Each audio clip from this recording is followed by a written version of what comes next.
오늘 주신 하나님의 말씀은 마태복음 2장 1절서부터 12절까지입니다. 헤롯 왕 때 예수께서 유대 베들레헴에 에서 나심에 동방으로부터 박사들이 예루살렘에 이르러 말하되 유대인의 왕으로 나신 이가 어디 계시뇨? 우리가 동방에서 그의 별을 보고 그에게 경배하러 왔노라 하니 헤롯 왕과 온 예루살렘이 듣고 소동한지라. 왕이 모든 대제사장과 백성의 서기관들을 모아 그리스도가 어디서 나겠느냐 물으니 가로되 유대 베들레헴이오니 이는 선지자로 이렇게 기록된 바 또 유대 땅 베들레헴아 너는 유대 고을 중에 가장 작지 아니하도다. 네게서 한 다스리는 자가 나와서 내 백성 이스라엘의 목자가 되리라 하였음이니이다. 이에 헤롯이 가만히 박사들을 불러 별이 나타난 때를 자세히 묻고 베들레헴으로 보내며 이르되 가서 아기에 대하여 자세히 알아보고 찾거든 내게 고하여 나도 가서 그에게 경배하게 하라. 박사들이 왕의 말을 듣고 갈새 동방에서 보던 그 별이 문득 앞에서 인도하여 가다가 아기 있는 곳 위에 머물러 섰는지라. 저희가 별을 보고 가장 크게 기뻐하더라. 집에 들어가 아기와 그 모친 마리아에 함께 있는 것을 보고 엎드려 아기께 경배하고 보배 합을 열어 황금과 유황과 몰약을 예물로 드리니라. 꿈에 헤롯에게로 돌아가지 말라 지시하심을 받아 다른 길로 고국에 돌아가니라. 우리를 위한 하나님의 말씀입니다.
여러분 혹시 UFO, 즉 미확인 비행물체를 보신 분 안 계신가요? 여기에는 지미 카터 전 대통령도 대통령으로 선출되기 7년 전, 그러니까 1969년에 비슷한 경험을 한 적이 있다고 합니다. 이번엔 1976년 대통령 선거 캠페인 중에 이렇게 말합니다.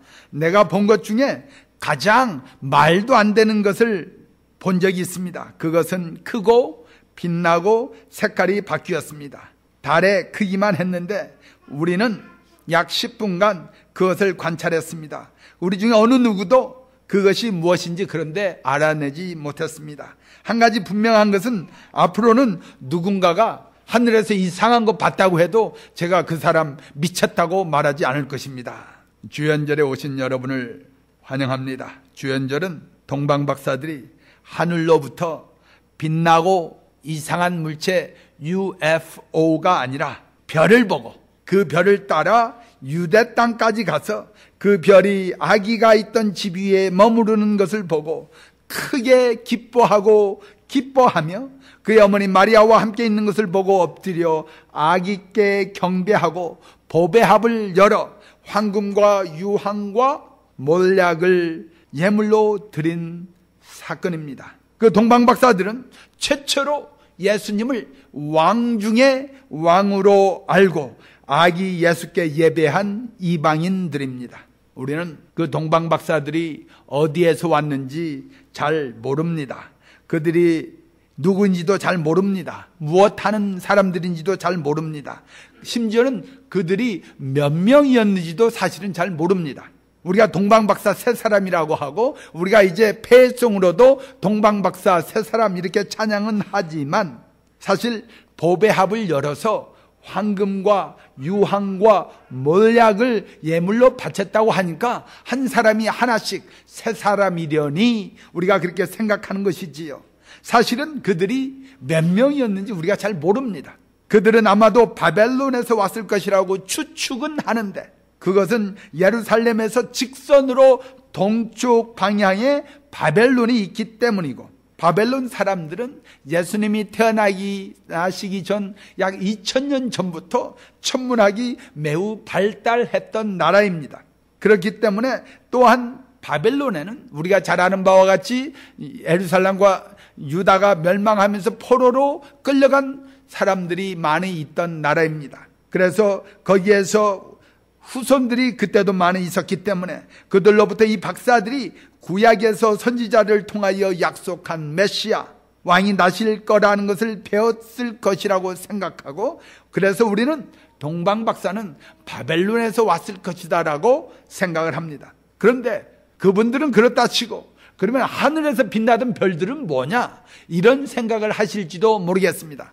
어떤 분들은 이렇게 얘기합니다. 당시에 그 외성이 이제 폭발하면 폭발해 사라지기 전에 이때의 빛이 태양빛의 약 25,000배 정도가 빛을 발한다고 합니다. 그걸 우리가 노바, 슈퍼노바, 그러니까 신성 혹은 초신성이라고 부르는데 그게 있지 않았겠느냐 이렇게 말하는 사람들이 있습니다. 그러면 그 별들이 약 6개월에서 1년 동안 빛을 발한다고 합니다.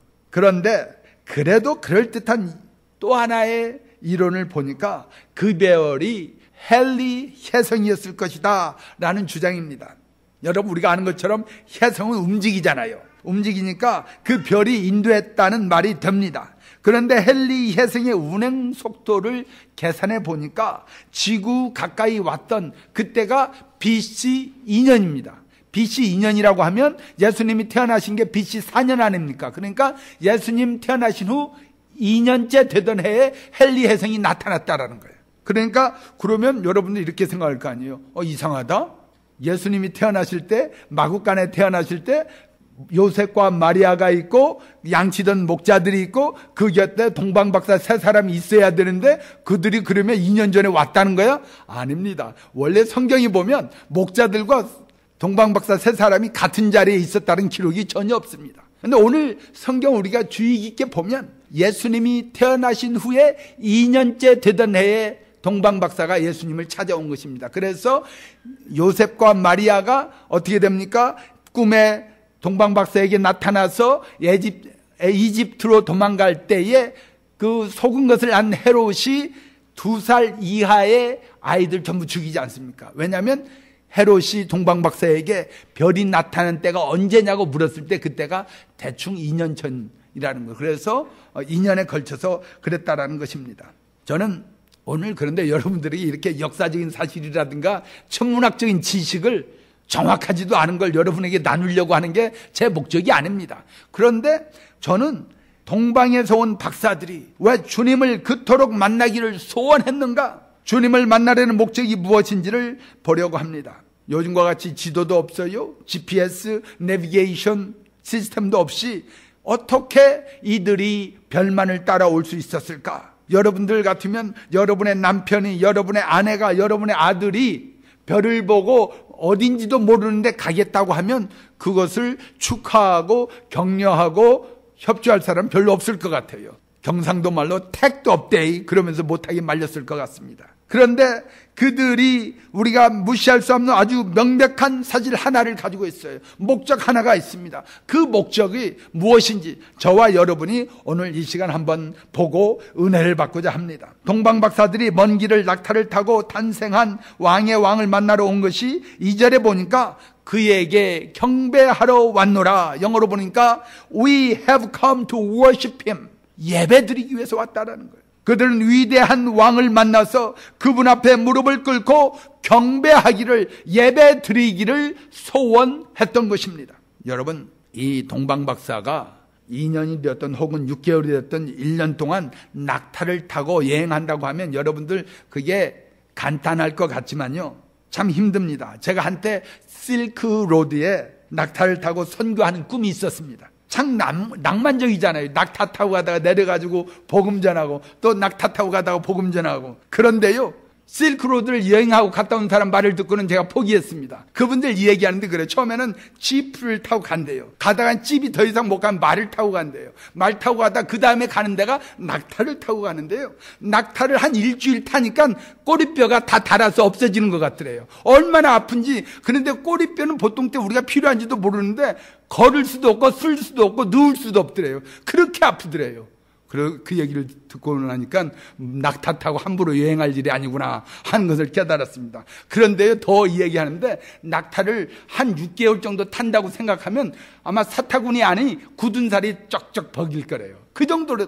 그 전에는 한 일주일 타니까 이 안에 다 멍이 들었더래요. 그 힘든 길을 제가 선교를 그렇게까지 해가지고는 못하지. 아파가지고 어떻게 앞으로는 적어도 지프차가 들어가는 대로 가서 선교를 해야 되겠다. 이렇게 편하게 생각한 적이 있었습니다. 그런데요, 이들이 낙타를 타고 산을 건너 강을 건너 그렇게 왔을 때 그 여행이 사실은 목숨을 건 여행입니다. 중국 선교를 다녀온 목사님은 그래요. 중국 사람들이 통이 크더래요. 그분들은 집회가 있다고 하면 멀리서 하루 전에 출발한답니다. 그 멀리 사니까. 한국에서나 또 미국에서 이 선교사들이 올 기회가 없으니까 온다고 하면 하루 거리를 걸어서 간다는 거예요. 근데 물어봤대요. 눈이 오면 어떡합니까? 사흘 전에 출발하면 되죠? 그러더래요. 통이 크긴 커요. 그런데 이제 집에서 찬송을 인도하는데요. 그 찬송가가 99절까지 있더래요. 99절까지 다 부르고 나서 이제 끝났나 보다 그랬더니 여러분 참 은혜스럽죠. 이 찬송 한 번 더 부릅시다. 이러더래요. 야, 그게 말이에요. 그 중국 사람들이 통이 과연 크긴 커요. 그런데요, 그분들에게는 복음을 향한 갈망, 소망이 있는 거예요. 제가 시카고 템플에 있을 때 중국에 선교를 간 적이 있어요. 선교를 갔는데 예배를 드리는데 전부 다 서 있어요. 왜 그런가 했더니 앉으면 예배가 되고 종교 집회가 되니까 제가 잡혀간다는 건 다 서 있어요. 그런데 제가 설교를 하는데 집회니까 설교를 좀 길게 하잖아요. 길게 하는데 그 옆에 중국분이 또 이 통역을 하잖아요. 설교만 해도 1시간이 넘어요. 그 끝나고 나서 이제 축복 기도를 해주는데 축복 기도를 하는데 제목 하나씩 들고 와서 축복 기도하고 나서 또 한참 뒤에 기다려가지고 또 축복받으러 또 다른 제목을 가지고 또 오는 거예요. 이분들이요, 보통 집회를 가면 2시간, 3시간을 서 있는 거예요. 여러분들 여기 오늘 예배 드리는데 김무선 목사 당신 틀림없이 1시간 안에 예배 끝나지. 여러분 우리 교인들은 12시 5분만 되면 시계 보잖아요. 오늘따라 목사님 왜 이렇게 예배가 길어? 이러잖아요. 그런데요, 그 복음에 대한 갈망, 순수하고 뜨거운 열망이 있으니까요, 가면요, 이 부족한 사람이 기도를 해도요, 병이 낫는 거예요. 그 하나님의 말씀을 향한 소원, 하나님께 경배드리고자 하는 소원이 있으니까요, 기도할 때마다 이기적과 기사들이 일어나는 거예요. 김무선 목사가 뛰어나서가 아니에요. 그분들이 그렇게 복음에 대한 정열들이 있더라고요. 제가 북한에 여러분 갖고 오늘 조은철 목사님 여기 계시는데, 조은철 목사님도 모시고 내가 가방 모치도 했고, 또 이경희 목사님 아시는 분들 많이 계시지만 이경희 목사님 모시고도 제가 가방 모치도 하고요. 내가 북한을 6번인가 다녀왔는데, 한 번은 북경에서 어떤 분을 만났는데, 아주 간단히 얘기하자면 그분이 예배드리는 그 어머니 얘기를 하면서 그래요. 찬송을 하는데 금붕어처럼 입만 뻐끔뻐끔 한다는 거. 소리 나면 안 되니까. 소리 나면 예배드리는 거 알면 잡혀가면 다 죽으니까. 그리고 성경책도 없잖아요. 성경책이 없으니까 어떻게 해요? 성경 교재를 외우는 분이 있으면 그 교재를 외우면 그걸 같이 되새기고 같이 외우는 거예요. 근데 이분들이 왜 예수님을 찬양하고 왜 목숨을 걸고 예배를 드릴까요? 왜 그렇게 어렵게 예배에 목숨을 걸고 사느냐 이 말이에요. 저는요, 하나님께서 우리를 구원하신 궁극적인 목적이 하나님께 예배 드리는 데 있다고 생각합니다. 다른 거 아니에요.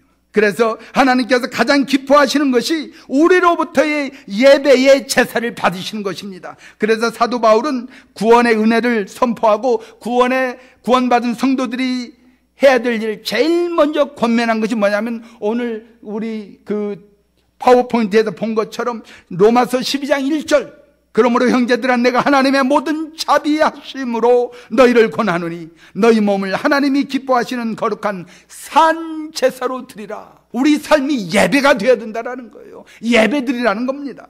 예배의 제사, 그것이 구원함을 받은 성도들이 힘써야 할 첫째 일이고, 그것이 하나님께서 기뻐하시는 첫째 일이라는 거예요. 사람들 중에 예수 믿으라, 교회 가자 그러면 시간이 없어서, 너무 요즘 바빠서 예수 믿을 시간이 없어요. 예수님 앞에 나아가는 거요, 시간 있어서가 아니죠. 여러분, 공기 숨 쉬는 거 시간 있어서 숨 쉽니까? 하나님께 예배 드리는 거 시간 남아쓰리는 사치나 취미가 아닙니다. 우리 중앙연합감리교회 올해 사역에 3대 목표가 있습니다. 첫 번째가 예배입니다. 믿는 우리가 아무리 사역을 잘해도, 모든 것 잘해도 하나님 만나지 못하면 허탕, 실패입니다. 하나님 만나는 그 중요한 목적이 뭐냐 하면 그분께 영광을 돌려드리는 것입니다. 그게 바로 예배다 이 말이에요. 우리가 이 세상에 산 거 다 하늘나라에 가면 쓸모가 없는데, 하늘나라에 가서도 여전히 해야 될 게 뭐냐? 예배입니다. 예배는 천국에 가서도 우리가 여전히 하는 거예요. 2006년에서 2007년까지 이라크에서 자이툰 부대의 사단장으로 섬겼던 황중선 사단장이 있습니다. 이분이 집사님입니다. 이분이 하나님의 축복을 받는 비결이라는 제목으로 간증을 한 적이 있습니다. 그분은 하나님의 축복을 받는 비결은 특별한 것이 아니라는 거예요. 하나님을 사랑하라는 것입니다. 그럼 무엇이 하나님을 사랑하느냐 하고 그분이 묻는데, 하나님을 사랑하면 그분이 하나님이 원하시는 것을 하면 된다라는 거예요. 그게 그분의 말씀을 지키고 그분의 명령하신 계명을 지키라는 거예요. 그러면서 몇 가지가 있는데 그중에 3가지만 여러분에게 오늘 소개할까 합니다. 첫 번째는 온전한 주일 성수를 하라는 거예요. 그분 보니까 어느 정도냐면, 주일에는 말이에요, 사사로운 말도 안 한대요. 오직 하나님 안에서 덕이 되는 말과 행동을 하면서 보낸다라는 거예요. 심지어 주일엔 TV도 보지 않으려고 노력하고 말씀과 찬양 전도에 전념하려고 노력한답니다. 뭐 이렇게 생각하면 그분 너무 심한 거 아니야? 이렇게 손가락질하고 비판할지도 모르겠습니다. 정말로 우리가 그러면 우리는 주일을 온전하게 하나님께 바치는 노력을 하면서 살아봤는가 한번 생각해 봐야 합니다. 그분은 간증 집회 참석이나 해외 출장 외에는 본교회를 빠져본 일이 없대요. 그래서 제주도에 출장 갔다가도요, 끝나면 바로 비행기를 타고 온대요. 그래서 한국에 보면 요즘 본방사수 이런 말이 있어요. 자기가 좋아하는 가수나 좋아하는 탤런트가 나오면 그 프로그램을 절대로 본다라는 거예요. 녹화해서 안 보고. 이분도 자기 교회 본교회 사수를 한다라는 거예요. 여러분, 그분의 말씀을 들으면서 참 내가 얼치기 목사구나, 내가 나쁜 목사구나 하는 생각이 들었습니다. 나쁜 짓이라는 게 교인 등쳐서만 나쁜 것이 아니고, 교인한테 사기쳐서만 나쁜 것이 아니라 제대로 안 가르쳤으면 나쁜 목사예요. 제가 참 교인들에게 어쩌면 주일 성수 하나 제대로 가르치지 못한 나쁜 목사구나 하는 회개를 많이 했습니다. 제대로 본을 보이지 않았으면 나쁜 짓 아닙니까? 제가 한국교회 와서는 못했지만 안 한 것이 아니라 못했는데 뭐냐면 저는 미국교회 있을 때는 1, 2부 예배를 마치고 나서 집에 가면은 이제 점심을 먹기도 하고 먹지 않고 카우치에 반쯤 누워가지고 시카고 베어스 풋볼 게임을 보다가 잠에 들어요. 그러다가 와 소리 나면 깨가지고 터치다운 했네 이러고 보고 또 다시 잠에 들고 그랬었습니다. 그런데 우리 중앙연합감리교회 온 후로는 제가 참 거룩해져서 이제는 그 일을 안 한다고 그러면 얼마나 좋겠습니까마는 제가 거룩해져서가 아니라 시간이 없어서 못합니다. 아무튼 그분 간증을 들으면서 생각해 보니까 참 부끄러웠어요. 이분이 말하는 건 두 번째가 온전한 11조를 드리라는 거예요.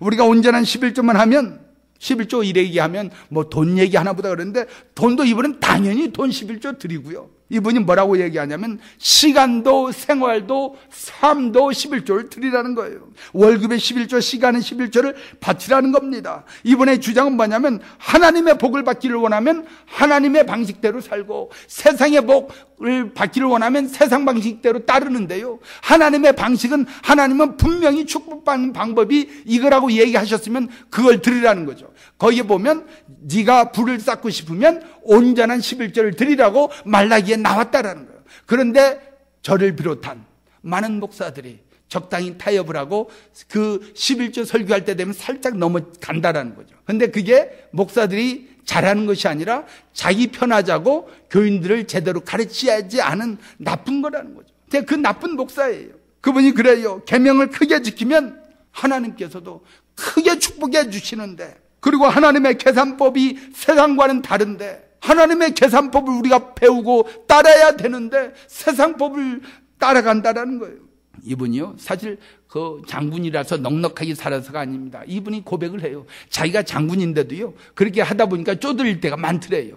애들 학비도 보내야죠. 애들이 다 컸는데 용돈도 줘야 되고 집안도 살림도 해야 되는데 보니까 어렵더래요. 그렇게 하니까 넉넉히 살라는 게 아니라는 거예요. 그런데요 이분이 그래요. 그러나 하나님께서는 하나님만의 다른 방법으로 그 이상 풍족하게 채워주시더라는 거예요. 어떤 분이 이런 얘기 하더라고요. 자기가 11조를 내야 되는데 안 냈대요. 우리 교회 계신 분이야. 여러분 가운데 저한테 하신 분이 있어요. 그래가지고 근데 뭐 자동차 문제가 생겼는데 딱 그 액수를 하나님이 가져가시더래요. 저는 이런 그 미스틱한 얘기를 하려고 하는 게 아니에요. 그 황인 중선 장군이나 또는 성경이 말하는 건 뭐냐면 하나님의 법칙대로 한번 살아보자라는 거예요. 하나님의 법칙대로 살았더니 어떻게 해두었는지 하나님께서 보증해 주신 게 있는데 그거 안 보고 세상 법대로 따라가다가 고생만 하고 복은 복대로 받지 못하고 그리고 나중에 돌아오더라는 거예요. 또 이분이 하는 얘기가 뭐냐면 말씀을 지극하게 여기라는 거예요. 이분은 성경을 사는데 성경을 사면 자기를 위해서도 사는 게 아니라 이 성경을 사면 내 김웅선이라는 우리 사병이 있는데 그 친구에게 전도해야 되겠다 생각해가지고 사가지고 읽고 그 필요한 규절이라면 자기가 줄을 친대요. 그래가지고 지금까지 성경을 80권을 전했대요. 그러니까 이분이 성경 80권을 읽었다는 얘기예요. 그냥 성경을 주는 게 아니라 자기가 읽고 은혜되는 말씀 줄치고 해가지고 주었다라는 거예요. 이러니 얼마나 그분의 전도가 힘이 있겠어요. 그러면서 이분이 무슨 얘기를 하냐면 하나님을 사랑하라는 거예요. 하나님과 사랑에 빠지라는 거예요. 교인들이 말해요. 하나님과 사랑에 빠지지 않고 목사하고 사랑에 빠지려고 한대요. 그래서 목사의 관심 받으려고 그러고 목사의 사랑 받으려고 그러는데 그거 wrong. 그분 말에 따르면 뭐냐면 이게 싸구려 신앙이래요. 하나님께 사랑을 드리고 하나님과 사랑의 관계를 맺어야지 왜 목사하고 사랑의 관계를 맺으려고 하냐는 거예요. 그런데 그 사람들이 정말 나중에 보면 하나님도 제대로 못 섬기고 목사도 제대로 못 섬기더래요. 하나님을 사랑하는 사람들이 보니까 목사도 변함없이 잘 섬기더라는 거예요. 그러니까 목사하고 사랑 맺으려고 하지 말고 하나님과 사랑을 맺으라는 거예요. 그리고 목사가 무슨 능력이 있어요? 하나님의 능력이 있지. 하나님을 사랑하라는 거예요. 하나님의 말씀대로 살라는 거예요. 그런데 이분이 결론이 이것입니다. 믿는 사람은 예배에 성공해야 된다는 거예요. 예배에 성공하지 못하면 다 불교 말이죠. 뭐 도루함이 어쩌고 저쩌고 예배 드리면서 불교 얘기 다 할 수가 없으니까 그러는데 다 헛그라는 거예요. 예배에 실패하면. 학생이 공부에 실패하면 다 실패한 거나 마찬가지처럼. 하나님께서 왜 이스라엘 백성을 애굽에서 불러내신 줄 아십니까? 하나님께서 출애굽의 궁극적인 목적을 이스라엘 백성들이 애굽에서 독립해서 자유를 누리는 데 있다고 보기보다는 복받고 잘 사는 데 있다고 보신 게 아닙니다. 출애굽기 8장 1절을 보면 전혀 우리가 생각하지 못했던 내용이 나오는데, 여호와께서 모세에게 이르시되 너는 바로에게 가서 그에게 이르기를 여호와의 말씀에 내 백성을 보내라. 그들이 나를 섬길 것이다.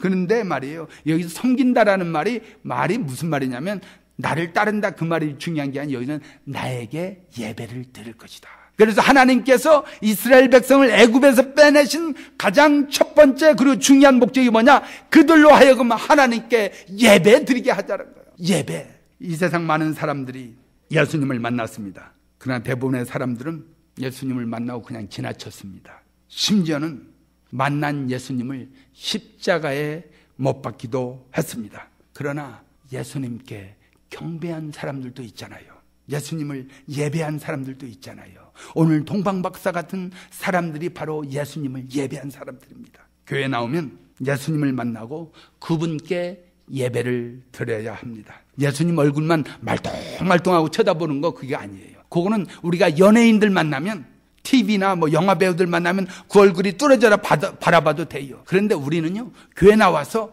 예수님께 예배 드리는 거예요. 무릎 꿇고 경배하는 겁니다. 동방박사들이 멀고 먼 길을 여행하고 아기 예수께 나아간 목적은 그분을 예배하기 위한 것이었습니다. 올해는 저와 여러분이 말이에요, 동방박사들처럼 예수님께 어떤 일이 있어도 아무리 힘들어도 예배만큼은 성공하는 축복을 받으시길 바랍니다. 그래서 온전한 예배를 드리려면 성전 뜰만 밟고 가서는 안 돼요. 우리 예배를 온전히 드리려면요, 성전 건물 안에 들어와서 건물만 살짝 만지고 가지고는 안 됩니다. 모두 다 성소로 들어가야 합니다. 그래서 오늘 이 자리에 참여한 모든 분들, 저와 여러분이 성소에 들어가서 주님을 만나고 주님께 경배하는 한 해가 되시기를 축원합니다. 더 나아가서 지성소까지 나아가 주님께 영광을 돌리고 영광의 주님의 빛난 얼굴을 뵙고 주님을 기쁘시게 하는, 주님께 경배드리는 저와 여러분 되시기를 우리 주 예수 그리스도의 이름으로 축원합니다. 김흥선 목사님이 담임하는 중앙연합감리교회는 203 이스트 캠프 맥다너드 프로스펙트 하이츠에 있습니다. 주일 1부 예배는 오전 8시 30분, 2부 예배는 오전 11시에 있습니다. 어린이와 중고등부를 위한 예배는 오전 11시에 어린이 예배실과 중고등부 예배실에서 있습니다. 주중에는 매일 새벽 예배가 오전 6시에 본당에서 있고, 금요 찬양 예배는 오후 8시에, 수요 중보 기도회, 제자화 성경공부, 기초반 성경공부 등 다양한 사역이 있습니다.